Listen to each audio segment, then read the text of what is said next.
நம்ம திருக்குறள்ல இல்வாழ்க்கை அப்படிங்கிற அதிகாரம் பாக்குறோம். திருக்குறள்ல திருவள்ளுவர் பாயிரங்களை முடிச்சுட்டார். பாயிரம் அப்படின்னா இன்ட்ரோடக்ஷன் அப்படின்னு அர்த்தம். சோ அவர் இன்ட்ரோடக்ஷனை பினிஷ் பண்ணிட்டார் திருவள்ளுவர். அதுல கடைசியான பாயிரம் அதிகாரம்ங்கிறது அரண் வலியுறுத்தல். அறத்தை பண்ணணும், மரத்தை பண்ணணும். அரண் தான் ஒருவனை வாழ்நாள் வழியடைக்கும் கல். திரும்பி திரும்பி பிறப்பு இறப்பு அப்படிங்கிற சம்சார சக்கரத்திலிருந்து மாட்டிக்காமல் அந்த சம்சாரத்தை அடைக்கும் கல் அப்படிங்கிறது அறம் தான் அப்படின்னர். எப்பப்பெல்லாம் கிடைக்கிறதோ அப்பப்பெல்லாம் அறஞ்செய் அப்படின்னர். பின்னால பாத்துக்கலாம், நான் இப்போ ரொம்ப இளமையா இருக்கேனே, கொஞ்சம் வயசானதுக்கு அப்புறம் தர்மசாஸ்திரத்தை ஃபாலோ பண்ணிக்கலாம், அறத்தை ஃபாலோ பண்ணிக்கலாம் நினைக்காதப்பா. அன்றறிவாம் எண்ணாது அறஞ்செய்க அப்படின்னு சொல்றார். பண்றது அப்படின்னா அறந்தாம்பா பண்ணணும் அப்படின்னு சொல்லிட்டார். அப்படி இந்த அறத்துக்கு தேவையான அந்த அறத்தை ஏன் பண்ணணும், அறத்தை பண்ணணும், அறத்தை ஏன் பண்ணணுங்கிற பீடிகை எல்லாம் கொடுத்தாச்சு. ஆனா அறம்னா என்னங்கிறது இன்னும் சொல்லவே இல்லையே. நீ அதை பண்ணு இதை பண்ணுங்கிறா, எதை பண்ணு அப்படிங்கறத சொல்லணும். முன்னும் அறத்துப்பால் முழுக்க அந்த அறத்தை பத்தி தான் சொல்ல போற. இந்த இல்லறவியல் துறவரவியல் இரண்டு இயல், பாயிரவியல் இல்லறவியல் இல்லறவியல் துறவரவியல் அப்படின்னு 3 இயல்களாக அறத்துப்பால பிரிக்கிறார். பாயிரவியல்னா இன்ட்ரோடக்ஷன், இல்லறவியல்னா இல்லறத்திலே இருப்பவன் செய்ய வேண்டிய தர்மம், துறவரவியல்னா துறவிகள் செய்ய வேண்டிய தர்மம். அப்படி இரண்டாக பிரிச்சு அவளுக்கு தத்தம் எப்படி நம்ம இன்ட்ரோடக்ஷன், அதாவது முதல்ல இன்ட்ரோடக்ஷன்லயே தத்தம் வருணம் தத்தம் ஆசிரமத்திற்கு ஏற்றவாறு தர்மத்தை கூறப்போகிறார். சாமானிய தர்மம், விசேஷ தர்மம். இதுல சாமானிய தர்மம் தான் எல்லாருக்கும் சமமாக இருக்கும். விசேஷ தர்மம் அவா வர்ணத்திற்கு அவா ஆசிரமத்துக்கு ஏத்த மாதிரி மாறி இருக்கும்னு பரிமேலழகர் முன்னாடியே ஒரு இன்ட்ரோடக்ஷன் கொடுத்துட்டார். அப்படி அனைவரும் இல்லறத்திலே இருக்கும் அனைவரும் ஃபாலோ பண்ண வேண்டிய தர்மத்தை சொல்ல போற. இதுல முதல் அதிகாரமாக இல்லறவியல் அப்படின்னு, இல்லறம்னா என்ன அப்படிங்கிறத சொல்றார். இல்வாழ்வான் என்பான் இயல்புடைய மூவருக்கும் நல்லாற்றான் நல்லாற்றின் நின்ற துணை அப்படின்னு முதல் பால்லையே பிக்சர். இல்வாழ்வான் அப்படின்னா என்ன? 4 ஆசிரமங்களாக பிரிக்கிறா ரிஷிகள். 4 வர்ணம் 4 ஆசிரமம். 4 வருணம் என்ன? பிராமண க்ஷத்ரிய வைஷ்ய சூத்ர அப்படிங்கிறது 4 வருணம். பிரம்மச்சரிய கிரகஸ்த வானப்பிரஸ்த சந்நியாசி அப்படிங்கிறது 4 ஆசிரமம். 4 வருணம் 4 ஆசிரமம் சேர்த்தா நமக்கு 16 காம்பினேஷன்ஸ் கிடைக்கும் இல்லையா? பிராமண பிரம்மச்சரிய, பிராமண கிரகஸ்த, பிராமண வானப்பிரஸ்த, பிராமண சந்நியாசி, க்ஷத்ரிய பிரம்மச்சரிய, க்ஷத்ரிய கிரகஸ்த, க்ஷத்ரிய வானப்பிரஸ்த, க்ஷத்ரிய சந்நியாசி அப்படின்னு தியரிட்டிக்கலா யூ வில் ஹேவ் 16 பாசிபிலிட்டிஸ்.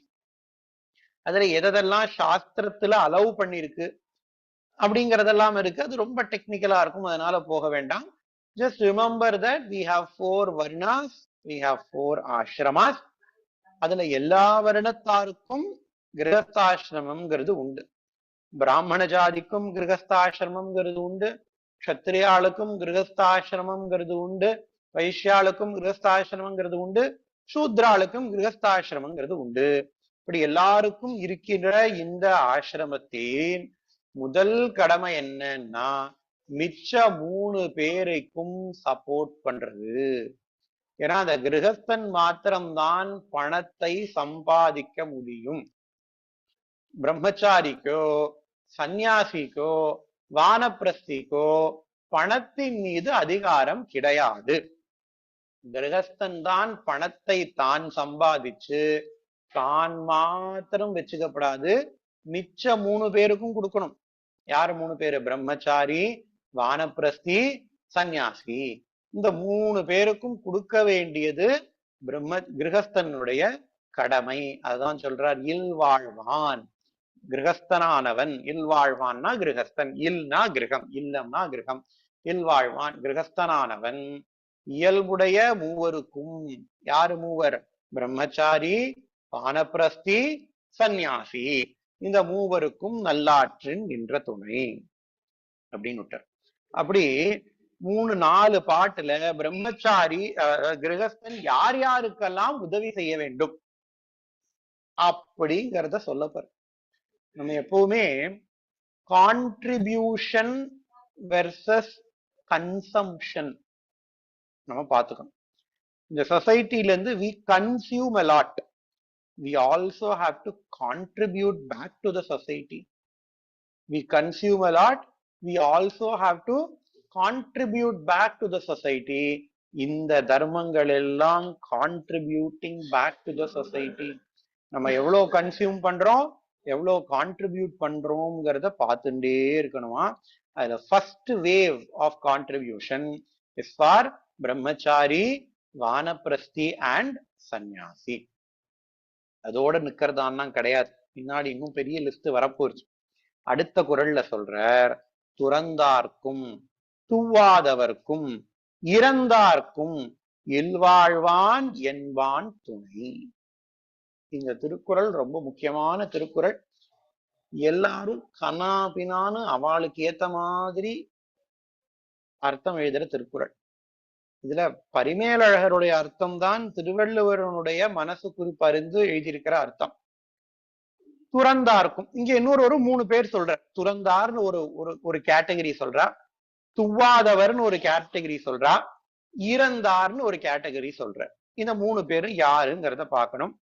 உரையாசிரியர் என்ன எழுதுறார்? துறந்தார்க்கும் களைகணானவரால் துறக்கப்பட்டவருக்கும். சரி, களைகணானவரால்னா என்ன, துறக்கப்பட்டவர்னா என்ன நமக்கு புரியல, படிப்போம். துவாதவர்க்கும் நல்கூர்ந்தார்க்கும், நல்கூர்ந்தார்னா என்ன நமக்கு புரியல, பாப்போம். இறந்தார்க்கும் ஒருவரும் இன்றி தன்பால் வந்து இறந்தார்க்கும்.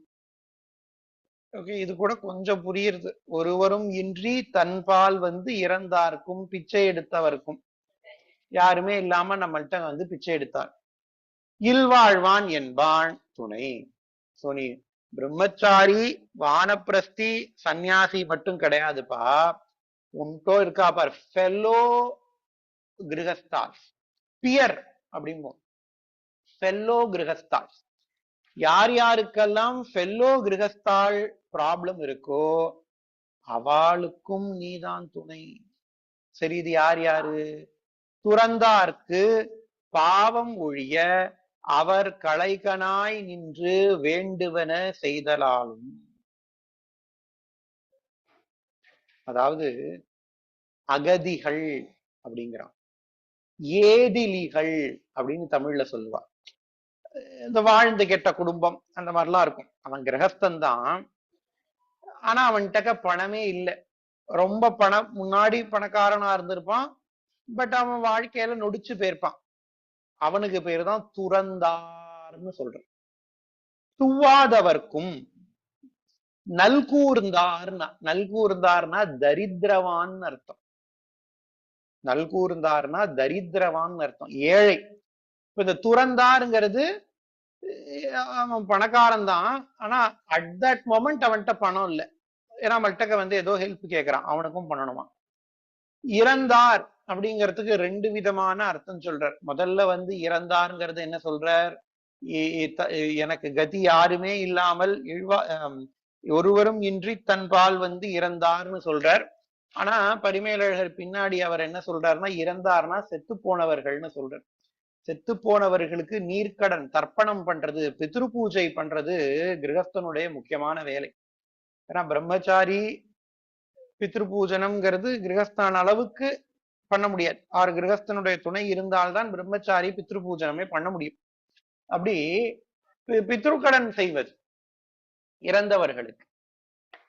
துறந்தார்க்கு பாவம் ஒழிய அவர் களைகனாய் நின்று வேண்டுவன செய்தலாலும், துவாதவர்க்கு உணவு முதலிய கொடுத்தலாலும், இறந்தார்க்கு நீர்க்கடன் முதலிய செய்து நல்லுணகிற்கு செலுத்தலாலும் துணை என்கிறார். இந்த மூணும் கிரகஸ்தனுடைய வேலை. வெறும் சன்னியாசியை மட்டும்தான் பார்ப்பேன், பிரம்மச்சாரியை மட்டும்தான் பார்ப்பேன்னு உன்கிட்ட இருக்கிற ஃபெலோ ஹியூமன் பீயிங்க உற்றாதப்பா. ஃபெலோ கிரகஸ்தால் பியரை அவளுக்கும் நீதான் செய்ய வேண்டும். சரி, இதோட முடிஞ்சுடுத்துனா கிடையாது, இன்னும் ஒரு 4 பேரை சொல்றாரு.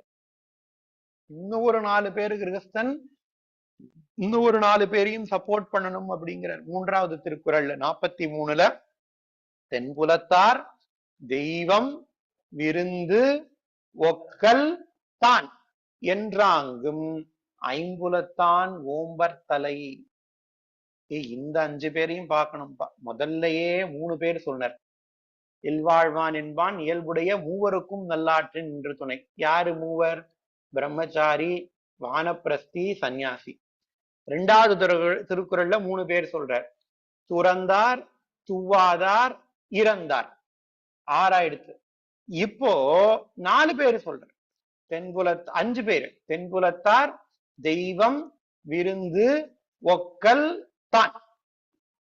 இந்த 11 பேரையும் காப்பாற்றுவதுங்கிறது இல்வாழ்வான் கிரகஸ்தனுடைய கடமை. யாரு மிச்சம் இருக்கிற 5 பேரு? தென்புலத்தார் யாரு? பித்ருக்கள். பித்ருக்களை முதல்ல வைக்கிறார் மகாபிரிவா. இந்த திருக்குறளை அடிக்கடி சொல்லுவா. திருவள்ளுவர்ங்கிறவர் மிகப்பெரிய சனாதனி, மிகப்பெரிய வைதிகருங்கிறதுக்கு இந்த திருக்குறள் ஒரு அடையாளம் அப்படின்பா. ஏன்னா முதல்ல பித்ருக்களை வச்சு அதுக்கப்புறமா தெய்வத்தை வைக்கிற. நம்ம மாத்திலேயே அமாவாசை அப்படின்னா அவ என்ன பெரிய பூஜை பண்றவாளா இருந்தாலும், தர்ப்பணம் பண்றவாளா இருந்தா தர்ப்பணத்தை பண்ணிட்டு தான் பூஜையை ஆரம்பிப்பா. ஆத்துல ஸ்ராத்தம் எவ்வளவு பெரிய உபாசகாலா இருந்தாலும் ஸ்ராத்தத்தை முடிச்சுட்டு பித்ருகாரியத்துக்கு தான் முதல் ப்ரிஃபரன்ஸ் இல்லையா? அதுக்கப்புறம் தான் தெய்வ காரியம். பித்ருகாரியத்துல மடி எல்லாமே நம்ம ரொம்ப நன்னா பார்ப்போம். மடி விழுப்பு எச்செல்லாம் தெய்வ காரியத்துல கொஞ்சம் முன்ன பின்ன இருந்தாலும் பரவாயில்ல, பித்ருகாரியத்துல முன்ன பின்ன இருக்கப்படாது அப்படின்னுட்டு பித்ருகாரியத்துக்கு தான் முதல் ப்ரிஃபரன்ஸ் கொடுப்போம். பித்ருகாரியத்துக்கு தான் மடி. மடியிலேயே ஸ்ராத்த மடின்னு ஒண்ணு உண்டு. நார்மல் மடி, ஸ்ராத்த மடி அப்படின்னு சொல்லுவா. ஸ்ராத்த மடினா ஸ்ராத்தம் பண்றச்சே மடி இன்னும் ரொம்ப ஜாஸ்தியா பார்ப்போம். அப்படி பித்ருக்களுக்கு முதலிடம் கொடுப்பது நம்முடைய தர்மம்.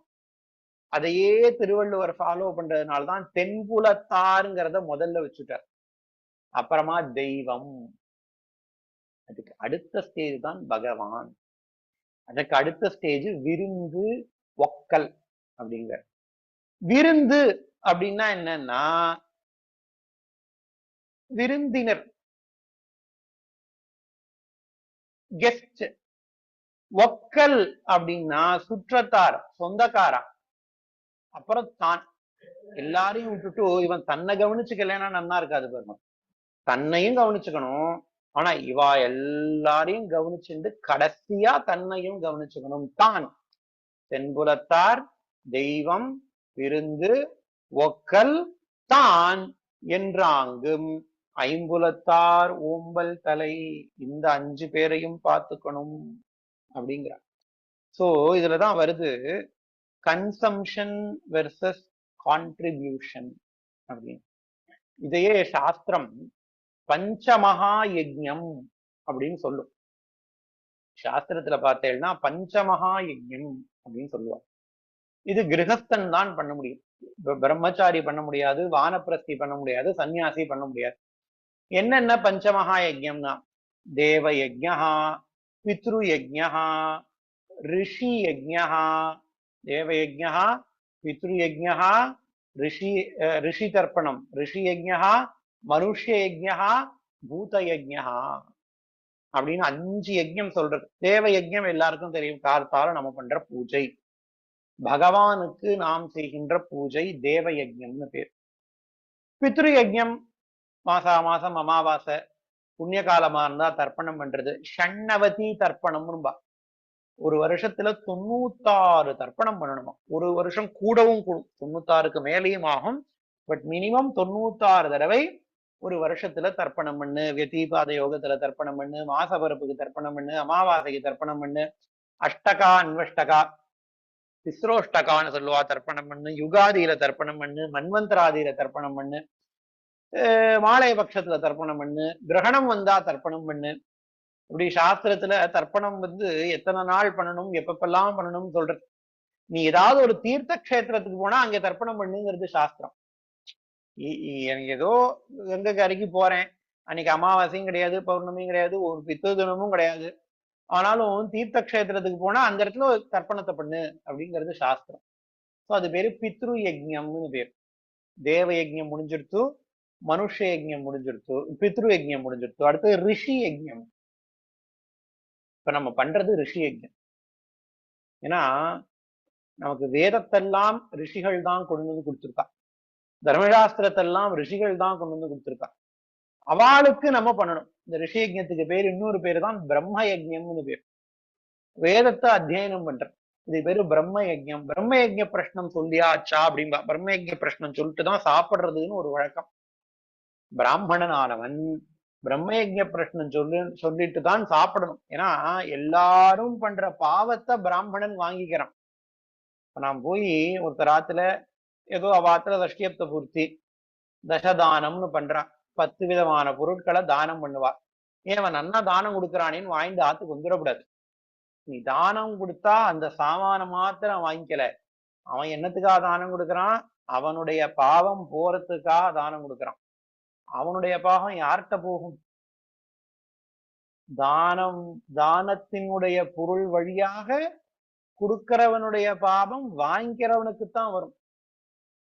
அதனால தானம் வாங்கிக்கிறது ரொம்ப ஜாகிரதையா தானம் வாங்கிக்கணும். யாராவது ஒருத்தர் ஓசியில ஒண்ணு கொடுக்கறாருன்னா நம்ம போய் வாங்கிக்கப்படாது. அவ தானம்னு இல்ல, சாதாரணமா நினைச்சுட்டு ஒருத்தர் ஓசியில நமக்கு கொடுத்தாலுமே அந்த பொருளை வாங்கிக்கப்படாதுங்கிறது சாஸ்திரம். இது ஆக்சுவலா மாடர்ன் இதுல ஒண்ணு சொல்லுவா, if something is free you are the product அப்படின்பா. யூடியூப் ஃப்ரீயா கொடுக்கறானே அப்படின்னு நம்ம யூடியூப பார்த்தா அப்பதான் ஆட் போடுவான். நீ என்னென்ன யூடியூப் வீடியோ பாக்குறங்கிறத வச்சுட்டு அவன் உனக்கு நான் அது கொடுக்குறேன் இது கொடுக்குறேன்னு உன் டேட்டாவை அவன்கிட்ட வித்துருவான். இதேதான் தானம் வாங்கிக்கிறதுங்கிறது. ஏதாவது ஒண்ணு ஃப்ரீயா நம்ம வாங்கிட்டோம்னா there will be lots of ifs and buts. ஒரு சின்னதா ஒரு ஸ்டார் போட்டு கண்டிஷன்ஸ் அப்ளை தானத்துக்கும் உண்டு. சோ அப்ப அந்த தானம் வாங்குறதோட அந்த தானம் வாங்கின பொருளோட சேர்ந்து பாபமும் வரும். அதுக்காக நான் தானமே வாங்கிக்க மாட்டேன்னு சொல்லக்கூடாது. பிராமணனுடைய தர்மம் தானம் வாங்கிக்கிறது. ஷட்கர்ம நிரதாரல்னு பேரு பிராமணனுக்கு. திருவள்ளுவரே திருக்குறள்ல சொல்றார், ஆபயன் குன்றும் அறுதொழிலோர் நூல் மறப்பர் அப்படிம்பார். அறுதொழிலோர்னு பிராமணனை சொல்லுவார். 6 விதமான தொழில பிராமணன் பண்ணுவான். வேதம் ஓதுதல், வேதம் ஓதுவித்தல், தானம் வாங்குதல், தானம் கொடுத்தல், யாகம் செய்தல், யாகம் செய்வித்தல். இந்த 6மே பிராமணனுடைய கடமை. யாராவது ஒருத்தர் உங்ககிட்ட நான் தானம் கொடுக்கறேன் அப்படின்னு சொன்னா பிராமணன் கண்டிப்பாக தானத்தை வாங்கிக்கணுங்கிறது சாஸ்திரம். பிராமணன் நான் தானம் வாங்கிக்க மாட்டேன்னு சொன்னான்னா அது ஒரு பாபம் அந்த பிராமணனுக்கு. ஏன்னா அது இவனுடைய கடமை. அப்போ அந்த பிராமணன் அந்த தானத்தை வாங்கிட்டான்னா பாருங்களேன், இது catch 22 சிச்சுவேஷன் மாதிரி. தானம் வாங்கிண்டா கொடுக்கறவனுடைய பாப்பம் உனக்கு சேர்றது. தானம் வாங்கிக்கலன்னா உன்னுடைய ஸ்வதர்மத்தை நீ ஃபாலோ பண்ணலங்கிறதுனால அதனால ஒரு பிரத்யவாயம்ங்கிற பாப்பம் வந்துடுறது. அப்ப நான் என்னதான்ப்பா பண்றது? நான் சாஸ்திரம் சொல்றது, ஏய் நீ தானத்தை வாங்கிக்கோ, தானத்தை வாங்கிட்டு பிரம்ம யஜ்யம் சொல்லு, படிச்ச அத்தியனம் பண்ண வேதத்தை திருப்பி திருப்பி திருப்பி திருப்பி சொன்னேன்னா அந்த வேதாத்தியனம் பண்றதுனாலேயே பிரம்ம யஜ்யம் பண்றதுனாலேயே நீ இந்த தானத்தோடு வாங்கின தானத்தோடு உனக்கு சேர்ந்த பாப்பங்கள் அனைத்தும் போகும் அப்படிங்கிறது சாஸ்திரம் சொல்றது. இது எதுக்காக சொல்ல வந்தேன்? தேவ யஜ்யம், பித்ரு யஜ்யம், ரிஷி யஜ்யம்ங்கிறது தான் பிரம்ம யஜ்யம், அது முக்கியம். அடுத்தது மனுஷ யஜ்யம். இப்ப நம்ம பாக்குறது எல்லாம் மனுஷ யஜ்யத்தோட சேர்த்து. ஏன்னா தேவ யஜ்யம் எல்லாரும் பண்ண முடியாது, பித்ரு யஜ்யம் ஓரளவுக்கு தான் பண்ண முடியும். மனுஷ யஜ்யம், பூத யஜ்யம் எல்லாரும் பண்ணலாம். மனுஷ யஜ்யம்னா யுவர் யுவர் நம் மற்ற மற்ற மனிதர்களுக்கு மீது நமக்கு இருக்கும் கடமை. Your duty towards your fellow human beings. முதல் திருக்குறள் என்ன சொன்னார்? நல்லாற்றின் இயல்புடைய மூவர், அவாள்லாம் மனுஷா. அடுத்த திருக்குறள்ல சொல்றவா ஒரு குரூப் ஆஃப் பீப்புள், அடுத்த திருக்குறள்ல சொல்றவா ஒரு குரூப் ஆஃப் பீப்புள். ஸோ இது இந்த திருவள்ளுவர் இந்த அதிகாரத்தை சொன்ன முதல் 3 குறள்ல வர அனைத்துமே மனுஷ்ய யஜ்ஞம்ங்கிற அந்த டாபிக் கீழே வரும். ஏன்னா மனுஷ யஜ்ஞம் எல்லாரும் பண்ணலாம். சாஸ்திரம் சொல்றது, நீ கார்த்தால சாப்பிடுறதுக்கு முன்னாடி கோதோகன மாத்திரம்னு சொல்லுவான். 6 நிமிஷம் வாசல்ல நின்னு பார்க்கணுமா, யாராவது சாப்பிடணும்னு வராளா. 6 நிமிஷம் வாசல்ல நின்னு வைஸ்வதேவம் முடிச்சுட்டு, வைஸ்வதேவம்னு ஒரு கர்மா, அது அடுத்த பூத யஜ்ஞத்தோட சேர்ந்து வரும், அப்ப பார்ப்போம். வைஸ்வதேவத்தை முடிச்சுட்டு வாசல்ல 6 நிமிஷ காலம், அதுக்கு பேரு கோதோகன காலம்னு பேரு. ஒரு பசுமாட்டுல இருந்து பால் கறக்கிறது 6 நிமிஷத்துக்குள்ள கறக்கணுங்கிறது சாஸ்திரம். ஸோ அந்த கோதோகன காலம் வரைக்கும் வாசல் நின்று யாராவது அதிதிகள் வராளா, அபியாகத்தால் வராளா அப்படின்னு நீ வாசல நின்று பார்க்கணுமா. விருந்தினர்கள், விருந்துன்னு சொல்றாரு இல்லையா, தென்புலத்தார் தெய்வம் விருந்து ஒக்கல் அப்படிங்கிறார் இல்லையா, அந்த விருந்தினர்கள் யாராவது வராளான்னு வாசல நின்று பார்க்கணும். யாராவது வந்தா அவளுக்கு சாதம் போட்டுட்டு அதற்கு அப்புறம்தான் நம்ம சாப்பிடணுங்கிறது சாஸ்திரம். அவன் எவ்வளவு பெரிய பாப்பியாக இருந்தாலும் அவனுக்கு சாதம் போட்டுட்டு நம்ம சாப்பிட்டால்தான் நம்முடைய அந்த மனுஷ யஜ்ஞத்தை ஃபுல்ஃபில் பண்ண மாதிரி ஆகும். இதுக்கு ஒரு கதை உண்டு. நமக்கு எல்லாருக்கும் தெரியும், யஜுர்வேதக்காராளுக்கு நன்னாவே தெரியும். ஆபஸ்தம்பர்னு ஒரு ரிஷி, நம்ம எல்லாம் சொல்றோம் இல்லையா, அந்த கோத்திரா ஆபஸ்தம்ப சூத்திரம், யஜுர்வேதம் ஆபஸ்தம்ப சூத்திரம். நிறைய பேர் ஆபஸ்தம்ப சூத்திரத்துக்காரா இருப்பா. இந்த ஆபஸ்தம்பர் அப்படிங்கிறவருக்கு என்னத்துக்காக ஆபஸ்தம்பர்னு பேர் வந்தது? இந்த மனுஷ யஜ்ஞத்தோட சேர்ந்த ஒரு கதை. ஆபஸ்தம்பர்ங்கிற ரிஷிக்கு ஏன் ஆபஸ்தம்பர்னு பேர் வந்ததுன்னு ஒரு கதை சொல்லுவா. ஆபஸ்தம்பர் காசியில இருந்துன்னு வந்தாராம். அவர் தான் சூத்திரக்காரர், எல்லா தர்மசாஸ்திரத்தெல்லாம் எழுதி கொடுத்தவர், நமக்கு கோடிஃபை பண்ணி கொடுத்தவர் இந்த ஆபஸ்தம்பர். ஆபஸ்தம்ப ஸ்மிருதின்னு ஒண்ணு உண்டு, ஆபஸ்தம்ப தர்மசாஸ்திரம்னு ஒண்ணு உண்டு, ஆபஸ்தம்ப ஸ்மிருதின்னு ஒண்ணு உண்டு.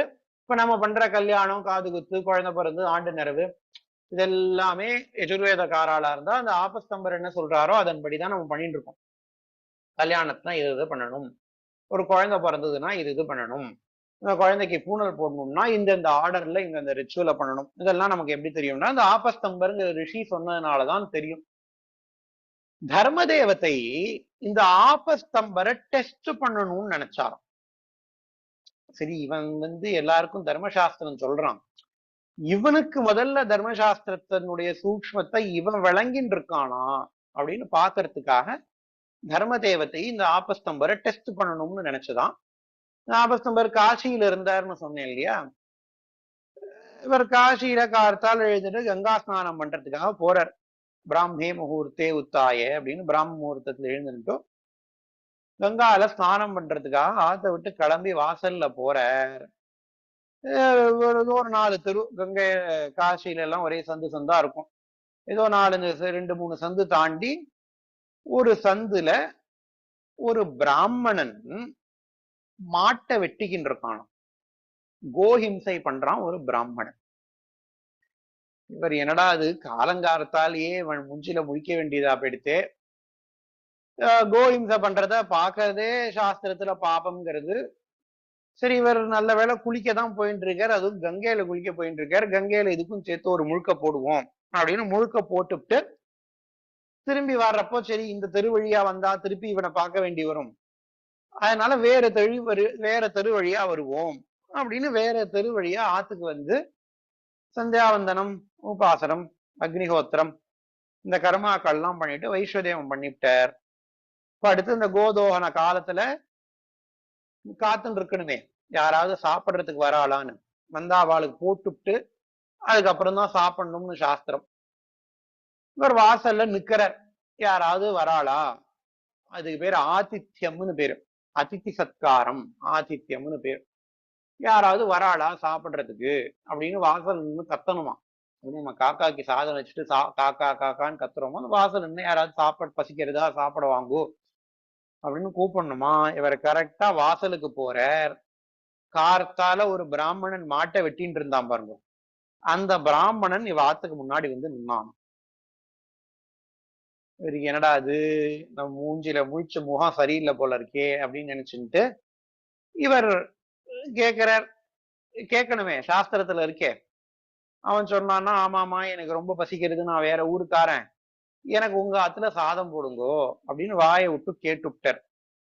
ஆபஸ்தம்பருக்கு ரொம்ப தர்ம சங்கடமா போயிடுத்து. இவன் கோஹத்தி பண்ணியிருக்கான், கோஹத்தி பண்ண பிராமணன் இவன், இவனை பார்த்தாலே தோஷம்னு சாஸ்திரத்துல இருக்கு.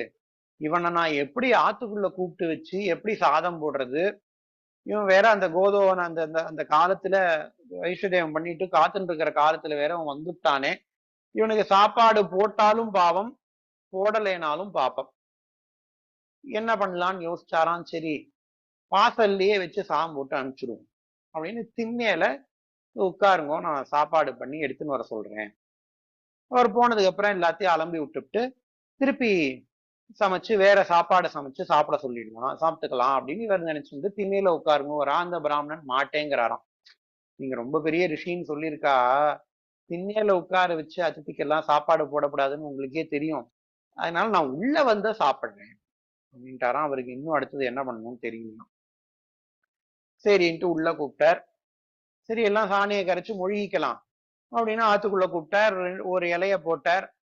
வாத்து மாமியை கூப்பிட்டு சாப்பாடு போடுன்னாராம். உடனே அவர் சொன்னாராம், சீச்சி, உன்னை பார்க்க வச்சுட்டு நான் சாப்பிட்டா எனக்கு வயிறு வலிக்கும். எப்படி உனக்கு ஒரு தர்மம் இருக்கோ அது மாதிரி எனக்கும் ஒரு தர்மம் இருக்கு. நீ என் பக்கத்துல உட்கார்ந்துட்டு சாப்பிட்டேன்னா நான் சாப்பிடுறேன், இல்லைன்னா நான் சாப்பிட மாட்டேன் அப்படின்னு விட்டாராம். ஆபஸ்தம்பருக்கு என்ன பண்றதுன்னே தெரியலையா. ஏன்னா பங்கி ரொம்ப முக்கியம். நம்ம யாரோட உட்கார்ந்துட்டு சாப்பிடுறோம்ங்கிறது ரொம்ப முக்கியம் சாஸ்திரப்படி. இது என்ன சாப்பிடுறது தானே, என் சாப்பாட்டை நான் சாப்பிடுறேன், அவன் சாப்பாட்டை அவன் சாப்பிடுறாங்கிறது கிடையாது.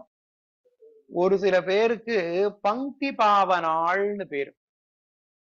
ரொம்ப ஆச்சாரவத்தா இருக்கிறவாளுக்கு யாரோடையும் உட்கார்ந்துட்டு சாப்பிட மாட்டான். ஆனா அவ ஒருத்தரோட உட்கார்ந்துட்டு சாப்பிட்டான்னா அவா பண்ண பாவங்கள் எல்லாம் இவா போக்கிடுவாளாம். பங்கி பாவனம் அப்படின்னு பேரு. என்னடா அது, அதே மாதிரி இவன் கோஹத்தீனா பண்ணிட்டு வந்திருக்கான், இவன் கூட உட்கார்ந்து சாப்பிட்டா எனக்கு தோஷம் தான் வரும், இவன் என்ன இப்படி உட்கார சொல்லி சாப்பிடுறான்னு சொன்ன. சரின்ட்டு அவர் ஒய்ஃபை கூப்பிட்டுட்டு வந்தா. வாரத்துல 2 அங்கணங்கள், அந்த காலத்து வீட்டுல எல்லாம் அங்கடம்னு உண்டு, வீடையே 2 இதா பிரிச்சிருப்பான். ஒரு அங்கணத்துல இவனுக்கு போடு, இன்னொரு அங்கணத்துல எனக்கு போடு, சாதத்தை மட்டும் வேற சாதமா வச்சுக்கோ அப்படின்னு எல்லாம் சொல்லி பார்த்தாரு. அவர் கண்டுக்கவே இல்லையா. முடியவே முடியாது, நீ என் பக்கத்துல உட்கார்ந்துட்டு பங்கி பேதம், அதென்ன எனக்கு ஒரு சாதம் உனக்கு ஒரு சாதம், இதெல்லாம் பங்கி பேதம்னு பேரு. பந்தியில உட்கார்ந்துட்டா எல்லாருக்கும் எல்லாம் போடணும். பந்தியில உட்கார்ந்து சாப்பிடுறதுங்கிறதே ஒரு மிகப்பெரிய ஒரு ஆர்ட். அதுவும் பிராமணாலோட பந்தியில உட்கார்ந்து சாப்பிடுறதுங்கிறது ஒரு மிகப்பெரிய ஆர்ட். அது விஷயம் தெரிஞ்சவாளாலதான் அப்படி உட்கார்ந்து சாப்பிட முடியும். ஏதாவது போட்டா வேண்டான்னு சொல்லக்கூடாது. எல்லாருக்கும் போட்டு இருக்கா, எனக்கு ஏதோ ஒரு கறி பிடிக்கல, நான் எனக்கு கறி போடாதுன்னு சொல்லக்கூடாது. அப்படி சொன்னா போடுறவனுக்கு பாப்பம். ஏன்னா அவனுக்கு போட்டுட்டு உனக்கு போடல அப்படிங்கிறது ஒரு பாப்பம். பந்தியில உட்கார்ந்துட்டு வடையை கொடுத்தான்னு வாயில வச்சுட்டு கடிச்சு சாப்பிடக்கூடாது. பந்தியில எல்லாம் உட்கார்ந்துட்டா புட்டு தான் சாப்பிடணும். மாவடு எல்லாம் வாயில வச்சுன்னு கடிக்கப்படாது. மாம்பழம் அப்பதான் முழு மாம்பழமா போடுவா, நம்ம மாம்பழத்தை கசக்கி அப்படியே உரிவோம், அப்படிலாம் உரியப்படாது. பந்தியில உட்கார்ந்துட்டு சாப்பிடுறதுங்கிறது ரொம்ப விசேஷம். அது தெரிஞ்சுண்டவாதான் அந்த பந்தியில உட்கார்ந்துட்டு சாப்பிடலாம், இல்லைன்னா நமக்கு பாப்பங்கள்லாம் வரும். அப்படி இந்த பந்தி தோஷம் எல்லாம் பண்ணாதீங்கோ. அதே மாதிரி பந்தியில ஒருத்தருக்கு ஒண்ணு போட்டுட்டு இன்னொருத்தருக்கு போடாம இருக்கக்கூடாது, அது போடுறவாளுக்கு பாப்பம். அதனால இவர் பக்கத்துலதான் உட்கார்ந்து சாப்பிடணும்னு 2 இலைய பக்கத்துல போட்டு இந்த கோவத்தி பண்ண பிராமணர் உட்கார்ந்துட்டாராம். பக்கத்துல ஆபஸ்தம்பருக்கு வேற வழியே தெரியல, உட்கார்ந்துட்டாராம். சாப்பிட்டாலும் பார்ப்போம், சாப்பிடலைனாலும் பார்ப்போம், என்ன பண்றதுன்னே ஆபஸ்தம்பருக்கு புரியவே இல்லையா. அப்பதான் அவருக்கு ஞாபகம் வந்ததுதான், இந்த மாதிரி பங்கியில உட்கார்ந்துட்டு இருக்கோம், ஒருத்தர் எழுந்துக்கணும், எல்லாரும் சாப்பிட்டதுக்கு அப்புறம் தான் எல்லாரும் ஒன்னாதான் உட்காரணும், ஒன்னாதான் எழுந்துக்கணும் பங்கியில. இப்ப யாராவது ஒருத்தருக்கு முன்னாடியே எழுந்துக்கணும் அப்படின்னு ஒரு நிலைமை வந்துருக்கும்னா கொஞ்சோண்டு தீர்த்தத்தை எடுத்து ஒரு பார்டர் வரைஞ்சுக்கணும். தன்னை சுத்தி அந்த பார்டர் வரைஞ்சிட்டா இது வேற பந்தி அது வேற பந்தின்னு சாஸ்திரத்துல இருக்கு. அப்ப இவன் எழுந்துக்கலாம்.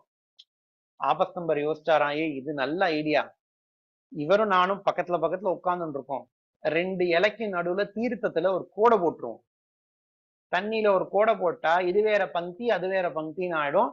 எனக்கு அப்போ இவனோட சேர்ந்து உட்கார்ந்து சாப்பிட்ட தோஷம் வராது அப்படின்னு நினைச்சிருந்து ஒரு தீர்த்தத்துல ஒரு கோடு போட்டாராம். தீர்த்தம்ங்கிறதுக்கு சம்ஸ்கிருதத்துல ஆபகான்னு பேரு. தீர்த்தம்ங்கிறதுக்கு சம்ஸ்கிருதத்துல ஆபகான்னு பேரு. அவர் அந்த விட்ட தீர்த்தம் அப்படியே தூண் மாதிரி மேல வந்துருத்தான். ஸ்தம்பகா அப்படின்னா தூண்னு அர்த்தம். அப்படி இவர் விட்ட தீர்த்தம் ஆபம் ஸ்தம்பம் மாதிரி வந்ததுனாலதான் இவர் பேரு ஆபஸ்தம்பர்னு பேர். அப்படி விட்ட தீர்த்தம் இப்படி தூண் மாதிரி வளர்ந்ததுனாலதான் இவருக்கு பேரே ஆபஸ்தம்பர் அப்படின்னு. இதுல இருந்து என்ன தெரியுதுன்னா, அப்படி கஷ்டப்பட்டாவது நாம் அதிதி சத்காரம் பண்ண வேண்டும், அடுத்தவாளுக்கு சாதம் போடணும். அன்னம் பகுகுர்வீத தத்விரதம் வேதம் சொல். அன்னத்தை நிறைய பண்ணி எல்லாருக்கும் கொடுப்பா, அது விரதம் உனக்கு அப்படின்னு வேதம் சொல்றது. அப்படி இதுக்கு பேரு மனுஷ்ய யஜ்யம்னு பேரு. இதுக்கு அடுத்தது நம்ம சாஸ்திரம் சொல்றது பூத யஜ்யம். வெறும் மனுஷன் மட்டும் இருந்தா உன்னால வாழ முடியுமா? முடியாது.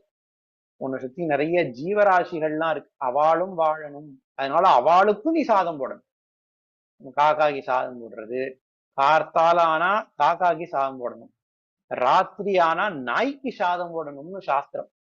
சாஸ்திரம் நாய ரொம்ப சுஞ்சைஷ்ட ஸ்வபாகைஷ்ட அப்படின்னு நாய சாஸ்திரத்துல 2ஆம் பட்சமா தான் வச்சிருக்கு. நாயெல்லாம் தொட்டா சச்சேல ஸ்நானமாச்சரியத்துன்னு இருக்கு, கட்டிண்ட துணியோட குளிக்கணும்னு இருக்கு. ஆனா அப்படி சொன்ன சாஸ்திரம் தான் நாய்க்கு சாதம் போடுன்னு சொல்றது. ஆத்துல எலி வந்தா நம்ம விஷத்தை வச்சு கொள்றோம் இல்லையா, அந்த எலிக்கு சாதம் போடுன்னு சொல்லும் சாஸ்திரம். ஆக்ரயணின்னு ஒரு ஹோமம் இருக்கு. அந்த ஹோமம் பண்ணிட்டு கொஞ்சோண்டு சாதத்தை உருட்டி பெரிய மச்சு இல்ல பரணை அந்த இடத்துல கொண்டு போய் வெயி, எலிகள்லாம் வந்தா அதை சாப்பிடட்டும் அப்படின்னு சாஸ்திரம் சொல்லு. இது பேரு பூத யஜ்யம்னு பேரு. சோ இந்த பஞ்சமகா யஜ்யத்தை எல்லா கிரகஸ்தாலும் பண்ணணும். நான் பிராமணன், நான் க்ஷத்ரியன், நான் வைஷ்யன், நான் சூத்ரன், இந்த கணக்கே கிடையாதுப்பா, எல்லாரும் பண்ணணும் அப்படிங்கிறது சாஸ்திரம். அதுதான் இங்க சொல்றார். தென்புலத்தார் தெய்வம் விருந்து ஒக்கல் தான் என்றாங்கும் ஐம்புலத்தான் ஓம்பல் தலை. பரிமேலழகர் அர்த்தம் சொல்றார். தென்புலத்தார் பித்திரர் பித்ருக்கள், தெய்வம் தேவர் தேவர்கள், விருந்து அப்படின்னா விருந்தினர் கெஸ்ட், ஒக்கல் சுற்றத்தார் ரிலேட்டிவ்ஸ், தான் தன்னுடைய குடும்பம், அதாவது தான் தன்னுடைய மனைவி தன்னுடைய அப்பா அம்மா தன்னுடைய குழந்தைகள், இதுதான் தான்ங்கிறதுல அடங்கும். தான் என்று சொல்லப்பட்ட ஐம்புலத்து 5 இடத்தினும் செய்யும் 6 அறநெறியை ஓம்பல் வழுவாமல் செய்தல் தலை இல்வாழ்வானுக்கு சிறப்புடைய அறமாம் அப்படின்னு சொல்றார். இதுல ஒவ்வொரு இதுக்கும் விளக்கம் வேற சொல்றார்.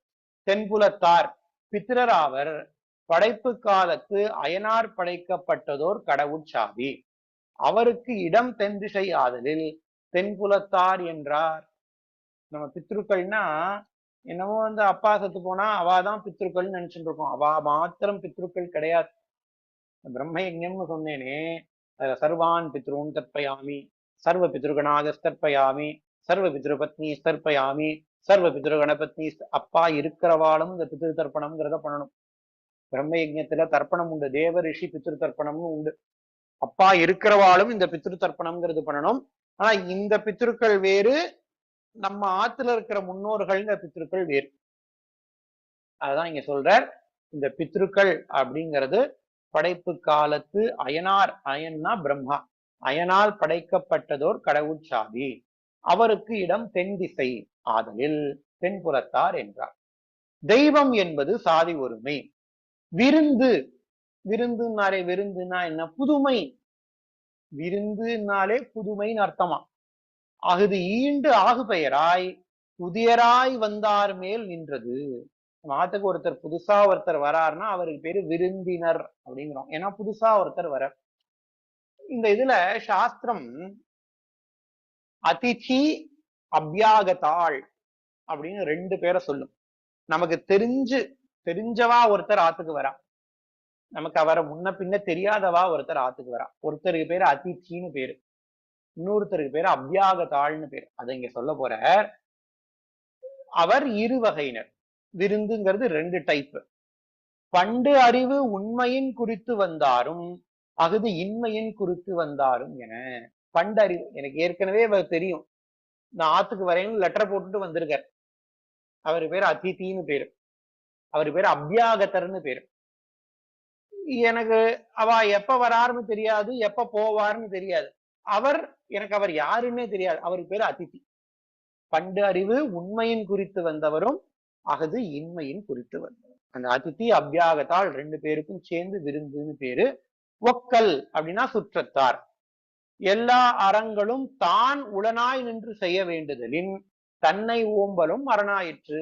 நான் இருந்தா தானே அறமே பண்ண முடியும். என் குடும்பம் நன்னா இருந்தா தானே நான் 4 பேருக்கு அறம் செய்ய முடியும், நான் தர்மசாஸ்திரத்தை ஃபாலோ பண்ண முடியும். அதனால தன்னுடைய குடும்பத்தை காப்பதும் ஒரு அறம்தான் அப்படிங்கிறது சாஸ்திரம். சாரிட்டி பிகின்ஸ் அட் ஹோம் அப்படிங்கிறா இல்லையா? தன்னுடைய ஆத்துக்கு கொடுக்காம எல்லாருக்கும் கொடுத்து என்ன பிரயோஜனம்? அதனால வீட்டுக்கும் கொடு. தன்னை ஓம்புதலும் அரண் ஆயிற்று. என்ற என்பது விகாரம் ஆயிற்று. அங்க இதெல்லாம் இலக்கண குறிப்பு கொடுத்துறார். ஐவகையும் அறஞ்செய்தற்கு இடனாகலின் ஐம்புலம் என்றார். அரசனுக்கு இறைப்பொருள் 6ல் 1 ஆயிற்று. இவ்வைம்புலத்திற்கும் 5 கூறு வேண்டுதலான் என்பது அறிவு. இதுல அந்த காலத்து எக்கனாமிக்ஸ காமிக்கிறார் பரிமேலழகர். இந்த காலத்துல சொன்ன எக்கனாமிக்ஸ் என்னன்னா, உனக்கு வருகின்ற பணத்தில் 6ல் 1 பங்கு நீ ராஜாவுக்கு கொடுக்கணும் டாக்ஸா. 6ல் 1 பங்கு அப்படின்னா கிட்டத்தட்ட 16% டாக்ஸ். இன்கம் டாக்ஸ் வந்து அந்த காலத்துல 16% இருந்திருக்கு. 6ல் 1 பங்கு. மிச்சம் 5 பங்கு இருக்கு பாருங்க. அந்த 5 பங்கு யாரு கொடுக்கணும்னா தென்புலத்தார். பித்ருகாரியத்துக்காக 16% ஒதுக்கணும். தெய்வம் தேவகாரியத்துக்காக கும்பாபிஷேகம், சுவாமிக்கு அபிஷேகம், அபிஷேகத்துக்கு பால் நைவேத்தியம், அதுக்கு 16% ஒதுக்கு. விருந்தினர் வந்து அவளுக்கு 16% ஒதுக்கு. ஒக்கல் சுற்றத்தார் அவளுக்கு கடன் கொடுத்து, கடன் இல்ல அவளுக்கு ஹெல்ப் பண்றதுக்காக 16% ஒதுக்கு. தான் உன்னுடைய குடும்பத்துக்கு எனக்கு ஃபேன் வேணும், எனக்கு ஏசி வேணும், எலக்ட்ரிக் பில்லு கரண்ட் கட்டணும், கரண்ட் பில்லு கட்டணும், இதுக்கு 16% எடுத்து. இதுதான் அந்த காலத்து எக்கனாமிக்ஸ். அதை இந்த இடத்துல சொல்றார். அரசனுக்கு இறைப்பொருள் 6ல் 1 ஆயிற்று. இவ்வைம்புலத்திற்கும் 5 கூறு வேண்டுதலான் என்பது அறிக. என்னத்துக்காக 6ல் 1% கட்டு அப்படின்னா, மிச்சம் 5 பேருக்கும் அதை கொடுக்கணும். அதனால 6ஆ பிரிச்சுக்கோப்பா, 5 பேருக்கு 5 வச்சுக்கோ, ராஜாக்கு 1 கொடுத்துரு அப்படின்னு அந்த காலத்தை வச்சிருந்தாலாம். அதையும் இந்த இடத்துல பரிமேலழகர் எடுத்து காமிக்கிறார். இதோட இன்னைக்கு நம்ம இதை முடிச்சுப்போம். இன்ஃபேக்ட் இன்னி வரைக்கும் தான் சொல்லியிருந்தேன். அதனால மிச்சம் இப்பதான் 3 குறள் தான் பார்த்திருக்கோம். மிச்சம் 7 குறளை அடுத்த வருஷம் பார்ப்போம். ஏன்னா இது வருஷா வருஷம் பார்க்கறது தான். அதனால இப்ப இல்வாழ்க்கை அப்படிங்கிற அதிகாரத்துல முதல் 3 குறள் பார்த்திருக்கோம். இன்னும் 7 குறள் பார்க்கணும் இல்லையா? அந்த 7 குறளை வந்து அடுத்த வருஷம் இதே வைகாசி அனுஷம் மகாபெரிவாளினுடைய ஜெயந்தி, திருவள்ளுவரினுடைய ஜெயந்தி, அதை ஒட்டி மிச்சம் இருக்கிற 7 குறள் இல்வாழ்க்கைங்கிறத பார்த்துட்டோம். அதற்கு அடுத்த அதிகாரம் பார்ப்போம். ஓம் ஸ்ரீ குருப்யோ நம. ஹரி ஓம்.